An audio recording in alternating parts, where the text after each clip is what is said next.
The modern era has promised us greatness. It has promised us peace, unity, happiness, and purpose. It attempts to achieve this via technological and industrial advancements to make physical and psychological tasks easier for us. The reality, however, has been quite the opposite. Because of the rapid advancement of technology, a few corporate elites have gained total control of nature itself and of the civilizations we inhabit. Many people don't see this. Many people choose to stick to their voting systems, to their entertainment, to their supermarkets.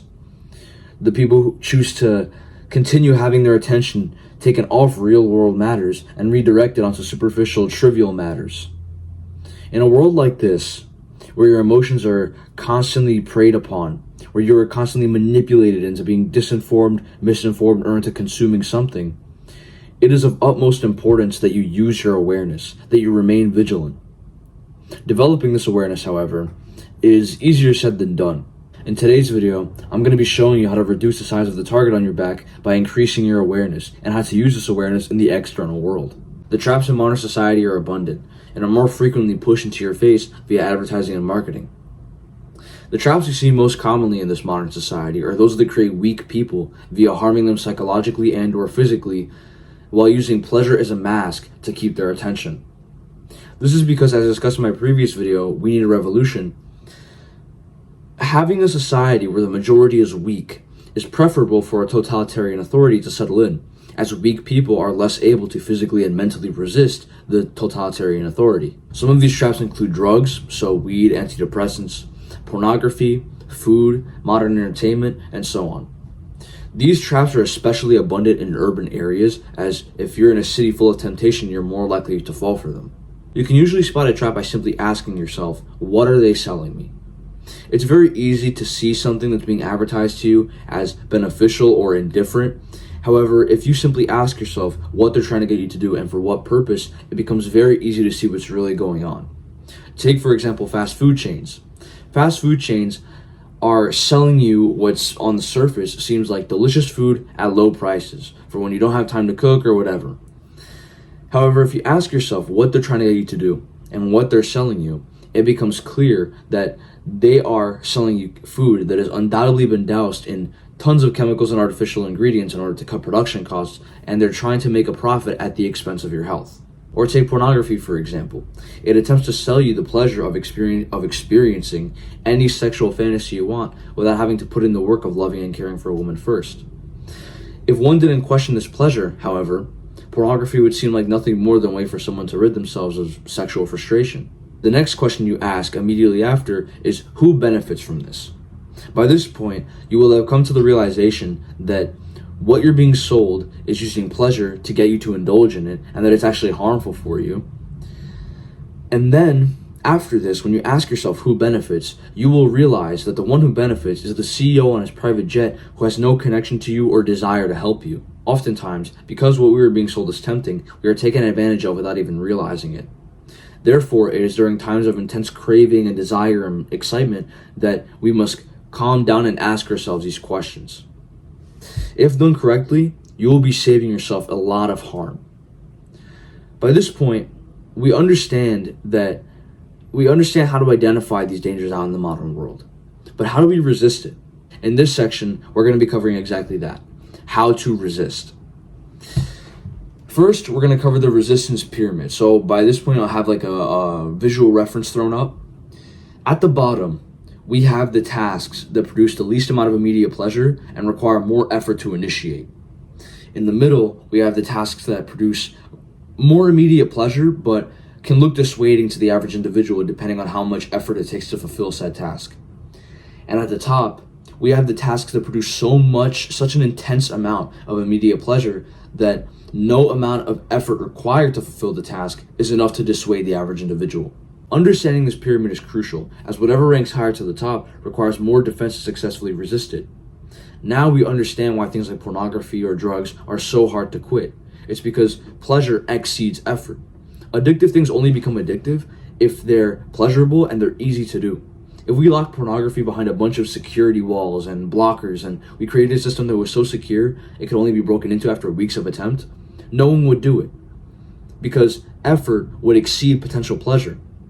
However, Actually, matter of fact, we might even see a regression back to magazines and VHS tapes, because although poorer in quality, they would be easier to obtain.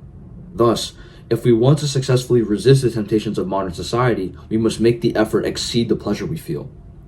In many cases, this is going to be very difficult because the temptations have been made more and more convenient over the years for us. If you wanted to quit drug addiction, you would need to make the drug inaccessible for yourself. When I was addicted to weed, I was able to quit because I had no money. If I wanted to make money, I needed to get a job, and therefore the amount of effort required to continue pleasure seeking dissuaded me. You must be consistently finding new ways, or attempting to find new ways, to make a task harder and harder for yourself so that you end up being dissuaded by the amount of work you have to put in. Oftentimes, when an addictive task has been made harder for you, so even if it's just by moving that task 10 feet further from its usual location, it'll be enough to trigger a moment of introspection and realization where it clicks that you don't need that shit. Therefore, not only will you be dissuaded by the amount of effort you have to put in, but the shame you feel once you begin that task will almost always be enough to get you to stop. There is willpower involved. You must be ready to physically resist doing it anyway, whatever it is, and you must be ready to mentally resist any excuses that come up attempting to justify the action at hand. This willpower will be what you depend on when you're out in the real world, as you have no way to realistically avoid or directly control consumerism being shoved into your face. The development of this willpower happens through repeated effort and self-introspection, and it will take time to develop it.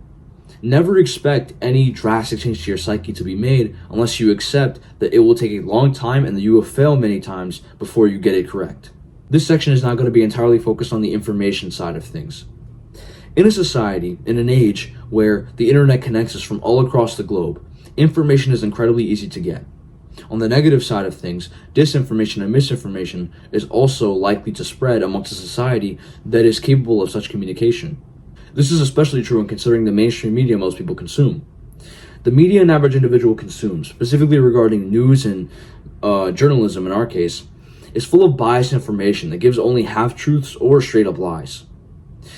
Learning to assess whether a source is credible or not, whether a statement is propaganda or not, is vital to constructing valid, logical deductions of the world and of the state of society. To start, you can take the same steps you took for temptation. Ask yourself what they're trying to sell you and who it benefits.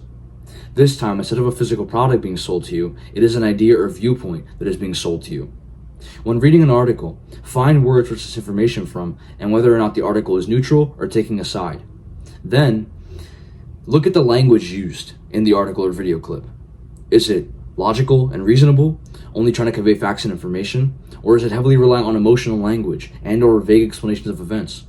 Is it trying to create unnecessary justifications for one side over the other? If you're reading an article that is trying to say the events of, let's say, the war in Ukraine, and you've deduced that the information in the article is backed by multiple sources, and that the language used is reasonable, logically sound, and only trying to convey information to the reader, the source is likely credible. However, if the latter is true, and if the article or news channel is trying to sell you information that, when background checked, is incomplete or untrue, is heavily reliant on emotional language, and is trying to diminish one side's reputation specifically without addressing the other side, the source is likely biased. Usually, misinformation and disinformation can be spotted through background checking a source, making sure that everyone is saying the exact same thing, and that the conclusions reached were found through logical, coherent means. It can usually be spotted in an article when it puts a heavy emphasis on, or sometimes even opens up with, accusations of a party without citing concrete evidence, conspiracy theories that have no real backing other than hearsay, as well as the distortion of events or statements in order to favor a specific agenda.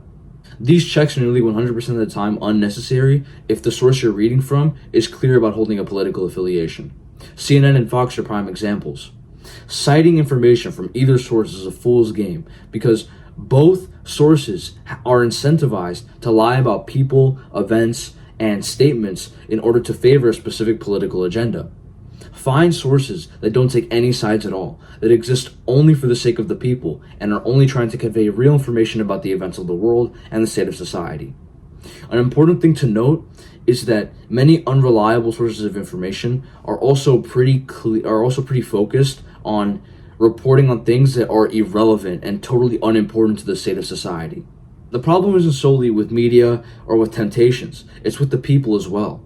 Unfortunately, People are very susceptible to biased information and emotional speak over facts and logic. Therefore, people prefer to bicker with each other about who's right, who's wrong, believing they know it all, when in reality, both sides are totally incorrect and are misplacing their judgment completely. Take the January 6th Capitol attack, for example, by the Republican Party. This attack was not based on any real substantial evidence that the election was rigged for Trump. Rather, it was because of a statement from Trump saying that the election was stolen despite lack of sufficient evidence. Therefore, willful ignorance led to an unnecessary attack that was fought for no other reason other than credulity. It is because of the power of ignorance that spotting and preventing it is so important. Spotting ignorance is most easy when in direct conversation with someone, when they avoid answering questions that directly challenge the validity of their argument, when they flat out deny true statements, or when they get intensely argumentative for seemingly no good reason, or if their viewpoint is directly challenged. Ignorance can be cured through patience-heavy education, but can also be entirely prevented by preventing yellow journalism, misinformation, and disinformation. Biased news outlets, although they are a major source of ignorance, are not the only ones. Traditional beliefs such as religion have also been major contenders for the spread and the maintenance of ignorance. However, the theological aspect of things is something for a separate video, and it's almost a separate topic completely. Herd mentality, like ignorance, is something that all of us are susceptible to. It actually is potentially more dangerous than ignorance, because although ignorance is something that can be cured through simply information and accepting information, herd mentality is something that even the educated can fall for. Herd mentality is most effectively avoided when you become authentic to yourself. So rather than just simply re-educating or educating yourself, becoming authentic to yourself means being able to voice your opinion, your true opinion, without fear of ridicule, embarrassment, or disagreement, staying true to oneself and one's beliefs. This authenticity is developed through discipline and willpower, through willingly putting yourself in situations where your authenticity is tested, where it would be easier to simply act the yes man rather than engage in disagreement and challenge the beliefs of the group. Rejecting herd mentality means training your mind and body to willingly become an outlier within a group in order to keep your intelligence and to become fully aware of the situation at hand. No doubt, it is one of the most important skills you can build, especially in the modern era. With that, I'm going to conclude this video. I kind of sped through this. I'm not going to lie. I really expected to spend like a lot longer recording this video, and I thought I still had another section left. So, I mean, yeah, go me, I guess. I don't know. Is that cringe? Yeah, it's kind of cringe. But anyway, I hope you guys enjoyed.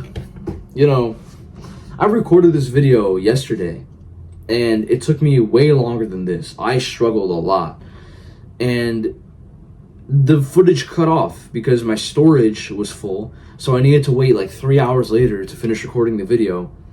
And then the first intro, like the first section of the video, it was just completely gone. So I was like, okay, whatever. At this point, I'm just not even gonna bother. I'm just gonna recreate it in full. And I actually sped through it because, since I read it the day before, I basically, I memorized most of it. But yeah, I think that's all. Oh, I say this in all my videos now because I'm still unsure. I'm still debating what I'm gonna do. I don't know if I'm gonna keep doing weekly or if I'm gonna switch to monthly.